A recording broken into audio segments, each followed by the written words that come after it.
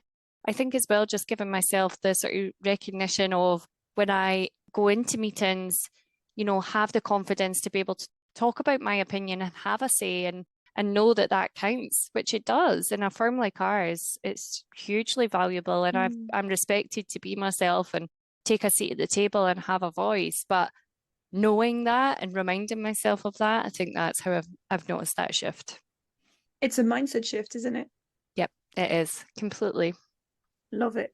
Final thoughts that you want to share in terms of challenges? I think you've shared plenty. We've talked about you challenging your life when it comes to both the professional side, but also being there for your family. We've talked more recently, like you said, about making sure that you're reminding yourself that you don't have to doubt your abilities constantly. You can actually be recognized and truly acknowledge yourself for who you are, the skills that you have, and the difference you're making with your team. Yeah. No, I think that hits the nail on the head. Great. So talking about hitting the nail on the head, I'd love to pick your brain. You've already shared a couple of things that I took away. For example, when it comes to making sure that you've got the right attitude, we've talked about the mindset, but I'd love to open it up to just hearing your thoughts, your recommendation for anyone listening to this episode thinking, what should I keep in mind from Michelle's story that actually I should keep at the heart of what I want to do next when it comes to building a career that I'm truly, truly happy with?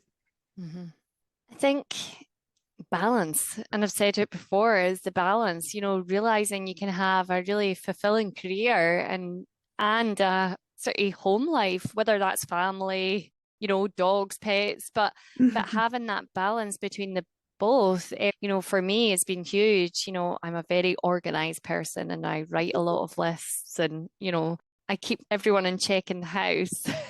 But actually, it is, being able to thrive in a career and take it forward, it does come down to the balance. So I would definitely recommend that. I think another part is flexibility. Flexibility works both ways, and I can't stress that enough. I'm in an environment where I'm not chained to my desk 9 to 5, but I'm not expected to be either. And I think that that's hugely, I don't know, it opens up so many avenues because, the flexibility there, if I do need to go away and do a school run at 3 o'clock and I bring my little boy back and he has a snack and maybe grandparents are coming or things, and I come back online, no one sat watching my team status to say Michelle's been away for half an hour. But likewise, I manage my diary. So if I've got commitments over that time, I know I can't, I'm an adult. I know I can't go away to school and miss meetings. But likewise, the nature of my role is speaking to people, and people work full time generally. So they're very busy during the day. So I can be speaking to people 7:30 in the morning, 8 o'clock in the morning, or I could be speaking to them at 7:30 at night, 8 o'clock at night. So the flexibility in my role is both ways. So I manage that for myself. So, if I'm able to make calls in the evenings, that's great. But I do check on that during the day. So I do go and walk the dog, or I do go on the school run. And like I say, the flexibility, there's no one sat watching me, or I'm chained to a desk 9 to 5. Love that. Balance and flexibility. Yeah. How do you focus on that? As in, I'm putting myself into someone's shoes who just find it hard to actually find a balance because they don't even have the time to actually think about what a good balance would look like. What would be your recommendation? Take stock and look at your diary and block time out. So even if you don't have even if you don't have an evening appointment, my husband will laugh because he says to me, I'm going out with a friend to watch the football 2 weeks on Tuesday. Is that okay? And I'll go into the diary and I'll say, oh, yep, that's fine. I've not got an appointment, or I've not blocked out time. I'm not going to walk with a friend or anything, because I tend to book things in. So I know if I've got commitments, I know what I'm doing. But actually, if you've got nothing on all week and you've got that, mindset of I'm so busy at work, everyone could work all hours in the day. I've got no doubt on that. But actually blocking that time to say, no, I'm not working tonight. And, whether that's you're going for a walk or going to get I don't know, like a massage or things like that, I do tend to take time out for myself amongst the stress of the kids and being at football and beavers and swimming and rock climbing, all these different things. I do try and carve out time for myself. So I think the diary is key, and carving that time out is so helpful for me. I've got an electronic diary and I've got a paper diary. So then I Ooh. can look at my desk and I've got a paper diary in front of me, which has everything written in it, as well as the electronic. So yeah, I don't know why. It just works for me, visually seeing it there as well, especially in the school holidays now. So I know where Blake is, whether he's in camp or at a friend's house. I know where he's meant to be, is looking at my desk and seeing the calendar. But yeah, I would definitely recommend those. So we've talked balance, flexibilities, boundaries, which I very love, and time for yourself. Yep. Yes, I love that. Thank you so much. Thank you so much for sharing your story You're and welcome. for just allowing us into your world a little bit for a minute.